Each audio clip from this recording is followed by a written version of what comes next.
কিমান দিন থাকিব এই যুদ্ধ কিমান দিন থাকিব চাবি এই যুদ্ধ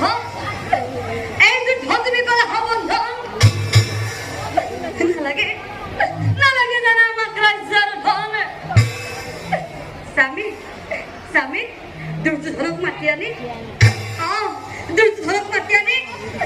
যুদ্ধ সমাপন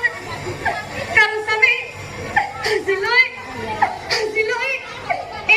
এটি কৰি ২৭টি পুত্ৰ আজিলৈ এটি কৰি ২৭টি পুত্ৰ ভীমৰ হাতে ভৈলা ভীমৰ হাতে ভৈলা গতিকে স্বামী